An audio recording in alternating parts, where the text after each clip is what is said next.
Esta ciranda quem me deu foi Lia, que mora na ilha de Itamaracá. Esta ciranda quem me deu foi Lia, que mora na ilha de Itamaracá.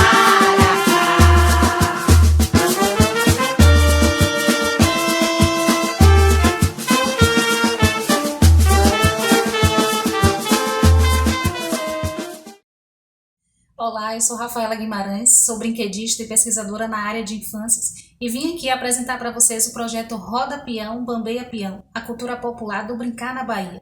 Esse projeto tem apoio financeiro do CCPI, Centro de Cultura Populares Identitárias, da Secretaria de Cultura do Estado da Bahia, do Governo do Estado e o Ministério do Turismo. Então, vamos entrar nessa roda e cirandar?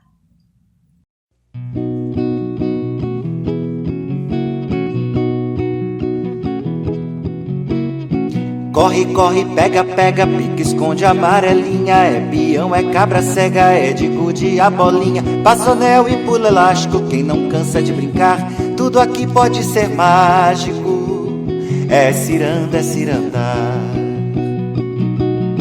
Tão bom é ter você aqui. Vai ser tão linda a nossa brincadeira. É tão bonito ver você se divertir. Esse momento levarei pra vida inteira. É tão bonito ver você se divertir. Esse momento levarei pra vida inteira.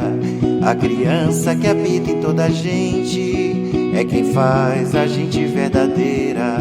A criança que habita em toda a gente é quem faz a gente verdadeira. Para falar um pouquinho para a gente sobre ciranda e a importância da ciranda para a nossa formação humana, eu convido agora Carla Cajaí, que é diretora de cultura do município de Brejões, Bahia.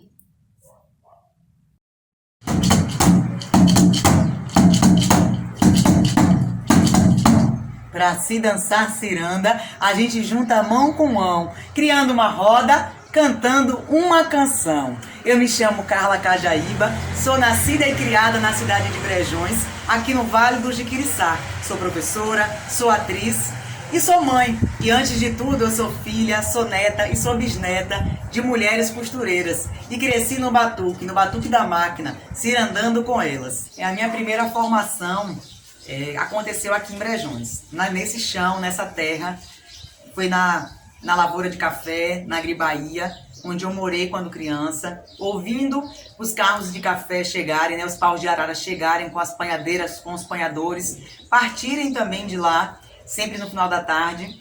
E também no Rio Brejões. Eu fui nascida e criada ali na rua do Rio Brejões, e ali as lavadeiras também cantavam cantigas. Assim como Mãezola rezava para Cosme e Damião, e eu estava sempre presente. Com minha bisavó, como já falei, com minha avó, sempre aprendendo cantigas tradicionais. E quando eu fui para a universidade, eu fui já fortalecida. Mas eu senti que o meu corpo e voz de atriz precisava também trabalhar um pouco sobre essa minha memória afetiva e os impactos que a cultura popular teve na minha vida. E aí eu trago as memórias dessas canções, dessas experiências que eu tive na infância, principalmente do Terno de Reis, do samba de roda, e levo para o corpo e voz de uma atriz. Mas a grande revolução com as cirandas aconteceu mesmo na minha vida quando eu vou para a sala de aula, quando eu vou fazer a universidade, vou para a Universidade Federal de Sergipe, fazer lá, cursar a licenciatura em teatro. E aí, chegando na minha primeira experiência de estágio, eu ainda não era professora, chego na minha primeira experiência de estágio e percebo que os meninos enfileirados, um atrás do outro, aquela coisa muito piramidizada, onde o professor chega e ele que é o dono da razão, o dono do saber, e tenta desmistificar essa história, colocando todo mundo com os pés no chão, abrindo uma roda e cirandando. E foi nessa ciranda que muitos paradigmas se quebraram e eu senti a necessidade de estudar o professor performer, que é esse professor que chega cantando, que é esse professor que chega louvando e que chega também trazendo um pouco da nossa história, das nossas tradições para essas crianças e para esses jovens. Porque o que tem acontecido muito é que a gente ainda tem, com essa globalização, com a internet, a gente tem esquecido um pouco dos nossos ancestrais. E nessa de esquecer os nossos ancestrais, a gente não se encontra, né? E as cirandas, elas permitem isso. Elas permitem que a gente pegue na mão, que a gente olhe no olho e que a gente consiga se olhar no outro, se olhar nesse sentir o chão, nesses cheiros que surgem na roda, né? Então isso é muito importante.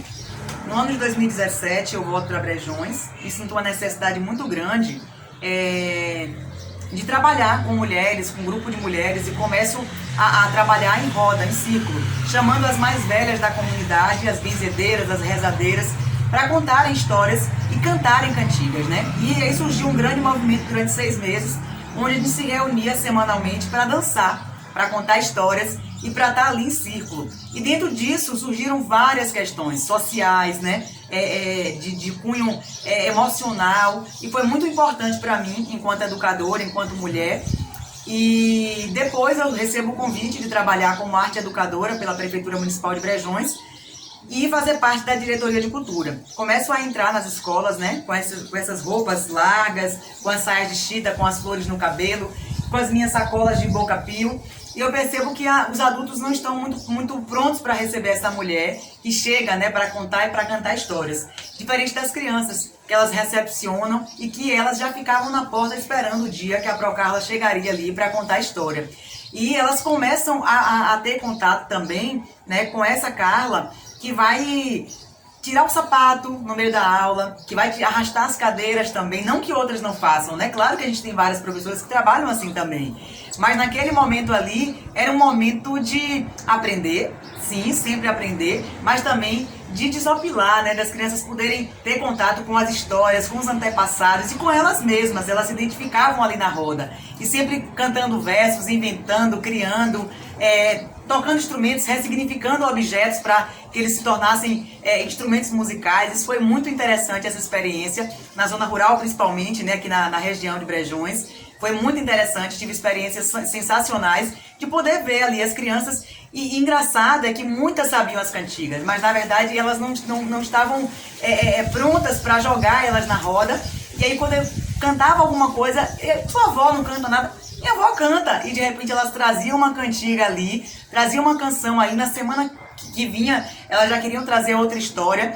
Isso foi muito importante e eu percebi o quanto elas se desenvolviam, né? Conversava também com alguns professores, tive experiência disso, de perceber o quanto as crianças elas passavam a olhar para a escola com outro olhar, que é isso que a gente precisa também, né? Ressignificar esse lugar da escola. O que é a escola? O que é educar? Né? Aí eu conheci a pedagogia griot, tinha uma canção aí na semana que vinha, elas já queriam trazer outra história. Isso foi muito importante e eu percebi o quanto elas se desenvolviam, né? Conversava também com alguns professores, tive experiência disso, de perceber o quanto as crianças elas passavam a olhar para a escola com outro olhar, que é isso que a gente precisa também, né? Ressignificar esse lugar da escola. O que é a escola? O que é educar? Né? Aí eu conheci a pedagogia griot. E quando eu conheci a pedagogia griot, eu percebi que através da educação popular paulo freireana, da educação biocêntrica, né, surge aí a pedagogia griot, criada e fundada por Lília Pacheco, por Márcio Caires, onde eles começam a trabalhar questões de etnias, de raça, começam a trabalhar a ancestralidade, a oralidade, né? As pessoas começam a trabalhar e a entrar na roda, saudando os seus mais velhos, saudando os seus ancestrais. Isso foi muito importante também para a minha experiência como educadora. Na pedagogia griot você começa todo um processo sempre se ir andando, do começo ao fim, você cantando, contando história, você dialogando também com o outro. E esse dialogar nem sempre é através de um livro acadêmico ou de um texto acadêmico, mas às vezes de uma contação de história que vem também com uma cantiga ali, com uma ciranda ali. E nessa troca de versos, a gente aprende com o corpo, a gente aprende com o olhar com o outro, com o contato com o outro. E é isso que a ciranda faz, ela pode potencializar os saberes, né? Ela pode fazer com que a gente se redescubra nesse lugar e nesse mundo, né, tão corrompido ainda, tão colonizado ainda, como a gente já foi um dia, né? A gente pensa que já foi, mas na verdade ainda estamos sendo colonizados o tempo inteiro. E é preciso ficarmos atentos, é preciso a gente decolonizar mesmo, a gente tirar o sapato, colocar o pé no chão, juntar mão com mão. Nessa pandemia é difícil, é complicado, mas existem outras formas de a gente fazer isso, né? E a pedagogia griot é um caminho, é um dos caminhos potentes para que a gente consiga atingir, né? Não é atingir porque não é uma meta, mas é um ato de resistência mesmo que a gente precisa ter. Para que esse encontro com a nossa ancestralidade ele volte, a gente volte a cantar, a gente volte a dançar, volte a cirandar, a levar isso para a escola, né? A levar isso para os lugares que a gente frequenta também e perceber o quanto os nossos antepassados têm a nos ensinar e por que a gente está se desconectando deles, né? E a ciranda tem esse potencial. Um exemplo grande disso é a Lia de Itamaracá. Na verdade, em Pernambuco, a gente sabe que a gente sempre fala em ciranda, pensa em criança, né? Mas na verdade, em Pernambuco, as cirandas elas são feitas também por homens, por mulheres, já adultos. Então a gente percebe que a ciranda ela é algo que ela vem surgindo ali de um jeito, daí você começa todo um processo sempre cirandando, do começo ao fim, você cantando, contando história, você dialogando também com o outro, e esse dialogar nem sempre é através de um livro acadêmico ou de um texto acadêmico, mas às vezes de uma contação de história que vem também com uma cantiga ali, com uma ciranda ali. E nessa troca de versos, a gente aprende com o corpo, a gente aprende com o olhar com o outro, com o contato com o outro. E é isso que a ciranda faz. Ela pode potencializar os saberes, né? Ela pode fazer com que a gente se redescubra nesse lugar e nesse mundo, né? Tão corrompido ainda, tão colonizado ainda, como a gente já foi um dia, né? A gente pensa que já foi, mas na verdade ainda estamos sendo colonizados o tempo inteiro. E é preciso ficarmos atentos, é preciso a gente decolonizar mesmo, a gente tirar o sapato, colocar o pé no chão, juntar mão com mão. Nessa pandemia é difícil, é complicado, mas existem outras formas de a gente fazer isso, né? E a pedagogia griot é um caminho, é um dos caminhos potentes para que a gente consiga atingir, né? Não é atingir porque não é uma meta, mas é um ato de resistência mesmo que a gente precisa ter. Para que esse encontro com a nossa ancestralidade ele volte, a gente volte a cantar, a gente volte a dançar, volte a cirandar, a levar isso para a escola, né? A levar isso para os lugares que a gente frequenta também e perceber o quanto os nossos antepassados têm a nos ensinar e por que a gente está se desconectando deles, né? E a ciranda tem esse potencial. Um exemplo grande disso é a Lia de Itamaracá. Na verdade, em Pernambuco, a gente sabe que a gente sempre fala em ciranda, pensa em criança, né? Mas na verdade, em Pernambuco, as cirandas elas são feitas também por homens, por mulheres, já adultos. Então a gente percebe que a ciranda ela é algo que ela vem surgindo ali de um jeito, daqui a pouco a gente vai para um estado e eles já fazem de outro jeito. A cultura é assim, né, na verdade. A cultura ela surge, daqui a pouco ela ressurge, mas cada uma, independente das características serem parecidas, como o samba de roda, a ciranda, as cantigas se parecem muito, mas elas também têm as suas propriedades, elas também têm as suas identidades. E a gente precisa descobrir, né, o que cada uma delas tem e manter, né, elas ali vigentes para que a gente não se perca e para que a gente mantenha viva essa identidade.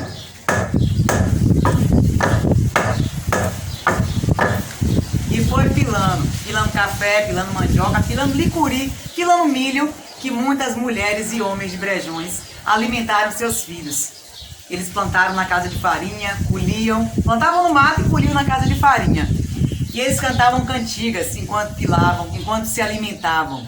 E que diz, uma delas eu aprendi com Rosália, lá do Caatinga, filha de seu Manuel, e com Marivan.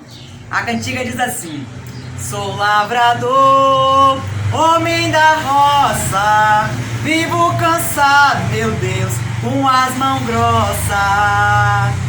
Sou lavrador, homem da roça, vivo cansado, meu Deus, com as mãos grossas.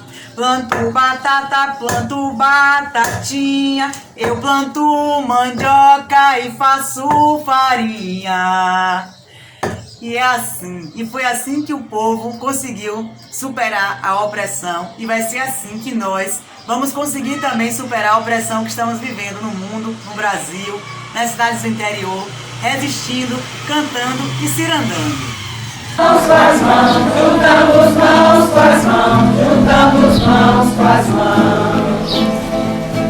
Fazemos uma roda, cantando esta canção, cantando esta canção, cantando esta canção. Cante a nós, cantando com coração, cante com coração, cante com coração, cante com coração. com coração. Não é minha só, ela é de todos nós, ela é de todos nós.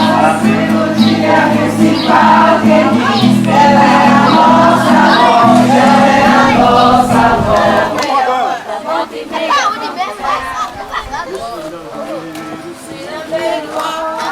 Eu vou ficar no meio da